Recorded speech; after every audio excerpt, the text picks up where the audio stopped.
The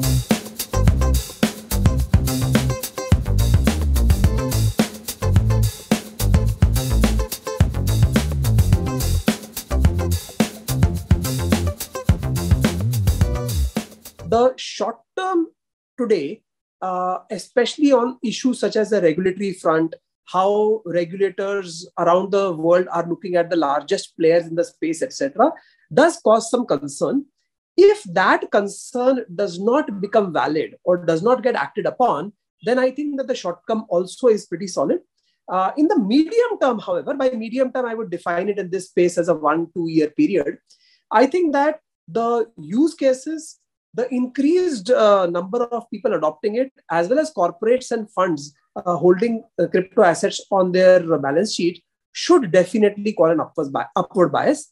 And I think that the strongest statement I can make here is that I am not selling and I am buying. Based on the technology angle, as well as the environmental concerns, the future of Bitcoin versus the other major coins can actually be significantly divergent in the years to come. So short answer is, if you're betting on cryptocurrencies in general, it might be a good time to switch away from Bitcoin into Ethereum, Cardano, and others.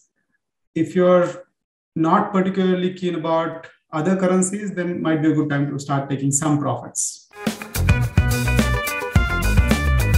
That when they invest in the stock market, should they focus only on the major blue chips, Asian Paints, Nestle, HDFC Bank, Larsen & Toubro, or should they look at mid caps and small caps and micro caps? That is the nature of the question. I think that any thesis can be made because the risk as well as reward are very different in all of these spaces. So for instance, people who find that crypto by itself is risky enough and hence within that bucket don't want to take extraordinary risk should stick to Bitcoin, Ethereum. I would say that is it.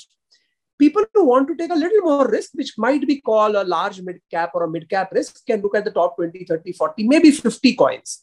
And people who are looking for these great bargains, which have extraordinary opportunity, which in the stock market, for example, could double within days, and in the crypto market could do much more than that within days, those people can look at the smaller tokens. Personally, what I tend to do is I tend to play both the extremes.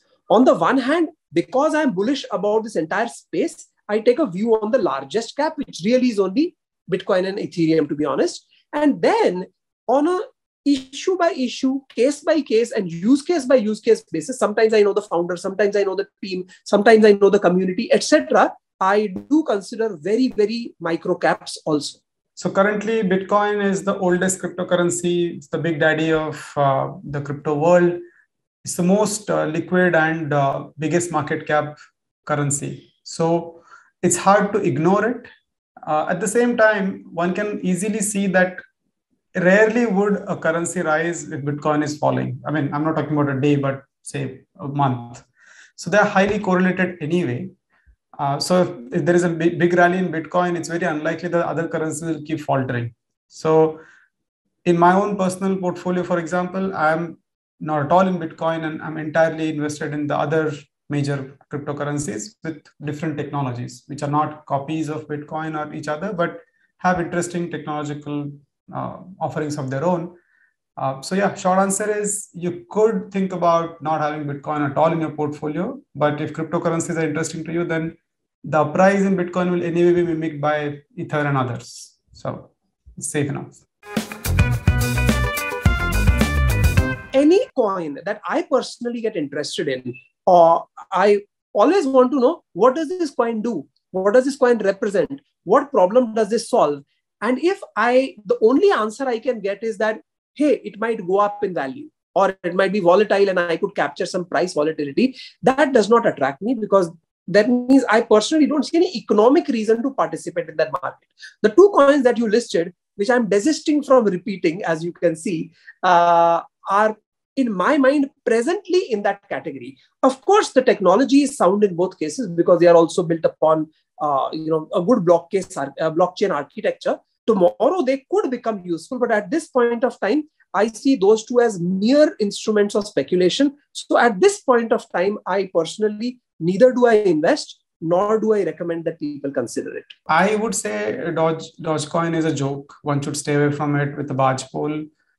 every single dollar invested in Dogecoin is at risk, can become zero.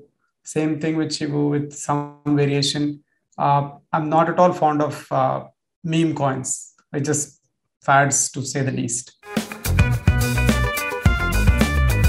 People who enter the crypto space for the first time are coming in thinking that, you know what, I don't understand this space, but I think there's a lot of money to be made. That means they are coming by forcing themselves into believing what they otherwise don't believe in.